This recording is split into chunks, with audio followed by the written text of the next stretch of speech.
Next, we are going to explore Clark and Mayer's principles of e-learning throughout the website. First is the multimedia principle. This online learning platform adheres to the multimedia principle and encourages visuals alongside text throughout each learning module. The images coincide with relevant text that helps the learner to create mental images surrounding the content and relate to it, to develop a deeper understanding within their long-term memory. Second is the contiguity principle, which is being adhered to throughout the website. The platform keeps related pieces of information together. For example, students can navigate through certain topics or review topics in each course that they are registered for. When selecting the course, it'll take you further to discover each area of the curriculum laid out in modules. Visuals also appear here with text that is relevant, and the text is aligned with corresponding graphics. Third is the modality principle. This principle is not evident on Allison. There are no options for audio narration available throughout the platform. For example, when navigating through a course on environmental science, an image on mechanical energy was provided, but no audio narration was available alongside this image. Without audio narration, it is hard to grasp a full understanding for what is occurring within this image. Next is the redundancy principle, which is adhered to for majority of the online platform. The platform decided to stick mainly with text and graphics and no narration throughout the modules. In one specific case, though, the redundancy principle was not adhered to, and this occurs in the French course for beginners. The module allows users to select the play button here, and it will read aloud all the French text to the left side of the screen. It does not allow you to select which text to read, and its overall purpose is for students to hear what the French words sound like for pronunciation purposes. Up next, we have the coherence principle, which is adhered to by ensuring that all unnecessary information is eliminated, which helps to avoid distracting the learners. As you can see here on this page, no information is added that is not relevant to plumbing. Next, we have the personalization principle.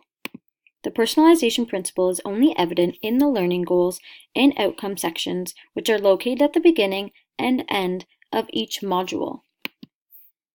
Throughout the rest of the module and units, the personalization principle is absent. As you can see here, it indicates after completing this module, you will be able to. This incorporates the conversation style that is with the personalization principle. Lastly, we have the segmenting and pre-training principle. This principle by Clark and Mayer is very evident throughout the learning platform. Each lesson begins by providing learning goals and an overview to explain what the student should expect to learn after this module. This allows them to focus on the main points or main content being explored. The platform breaks down units into smaller categories called modules, which allows the student to work through each section at their own pace. It also keeps track of modules that have been completed to show the learner what modules are left within each unit. As you can see, within the plumbing process module, information is further segregated to assist learners in focusing on the main content being presented. With the end of the e-learning principles, this leads us to the various features included in the environment and how they influence the teaching and learning process. The online learning platform is considered to be laid out under a matrix architectural structure.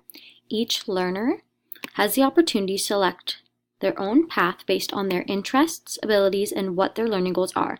With allowing each student to create their own path, it opens up a wide variety of opportunities for learning throughout the platform.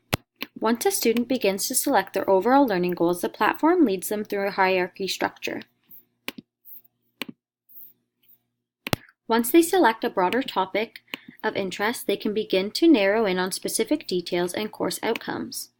This allows them to select courses that are geared toward assisting them in reaching their learning goals. The learning platform provides suggested pathways for each student to take in order to complete the certificate or diploma program. Once a student selects courses, the courses are laid out in sequential structure. The sequential structure requires students to follow step-by-step processes that leads them through the pathway of completing their modules. Students are taken through introductions and finish with assessments in each module. This allows for students to assess themselves using the assessment tools provided after each module and demonstrate their level of knowledge and understanding. This is crucial to ensure that students are learning material in an order that will allow them to continue to apply the knowledge they have learned to new information being presented in each step. Embedded digital tools that are evident on the learning platform include comment boxes, matching elements, and drag and drop in the assessments, links to external videos such as videos on Khan Academy, a resume builder, and note-taking options, which allow you to download and email the notes to yourself afterwards.